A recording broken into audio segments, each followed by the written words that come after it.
ตาวัดใจคนสองขาก้าวเดินอย่างเพลิดเพลินประเสริฐปัญหา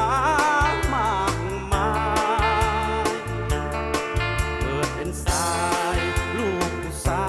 ยบอกกลัวตายมุ่งหมายความฝันให้เป็นจริงลูกผู้ชา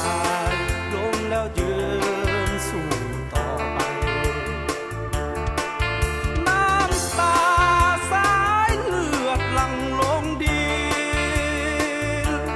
กินสาบขาวน้ำใจคนบางคนสู้อดทนเอาความจนคือพลังความผิดหวังคือรางวัลรสชาติแห่งชีวิตสองขาก้าวเดินอย่างเพลิดเพลิน